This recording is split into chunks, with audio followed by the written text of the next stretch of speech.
Девочка по имени Диана училась в 1 классе во Франции. Она была очень милой и доброй девочкой, всегда радующей своих родителей своими успехами и хорошими манерами.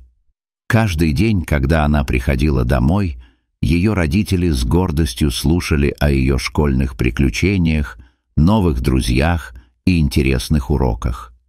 Диана любила рисовать и часто показывала родителям свои творения, которые она создавала на уроках искусства.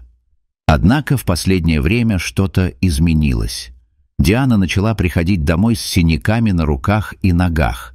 Сначала родители решили, что это просто случайные травмы, но со временем их стало слишком много, и они начали беспокоиться. Однажды вечером, когда Диана пришла домой с очередным синяком на щеке, ее мама, не в силах больше терпеть, спросила: «Дорогая, что с тобой происходит? Почему у тебя так много синяков?» Но Диана, сжимая кулачки и избегая взгляда родителей, ответила, что все в порядке, и не знает, откуда у нее эти синяки. Ее уверения не успокоили родителей, и они решили, что нужно разобраться в этом вопросе более серьезно. На следующий день они обратились к директору школы. Директор, будучи озадаченным этим вопросом, пообещал провести расследование. Он решил проверить записи с камер видеонаблюдения, установленных в школе. Когда видео было просмотрено, все, кто его видел, испытали шок и ужас. На записи было видно, как учительница Дианы выводила ее в коридор, ставила к стене и била ее. Родители, увидев это, не могли поверить своим глазам. Их дочь, которую они считали счастливой, подвергалась насилию от человека, которому доверяли. Собравшись с мыслями, они немедленно обратились в полицию и написали заявление на учительницу.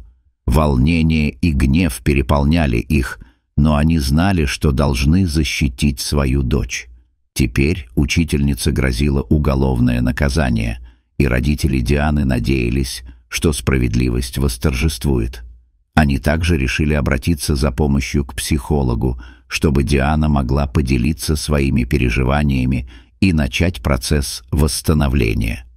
Диана, узнав о действиях своих родителей, почувствовала себя защищенной. Она понимала, что теперь ее голос был услышан, и что она больше не одна. Ее родители стали для нее опорой, и вместе они начали преодолевать этот трудный период.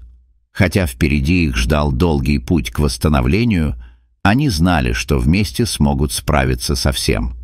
Диана вновь начала посещать занятия, но теперь с поддержкой психолога, который помогал ей справляться с эмоциями и восстанавливать уверенность в себе. Постепенно она начала возвращаться к своим любимым занятиям, рисованию и общению с друзьями, и ее жизнь снова наполнилась радостью и светом. Вот такая удивительная история. Дорогие друзья, если вам понравилось видео, поставьте лайк, а также подписывайтесь на канал, где найдете еще много интересного.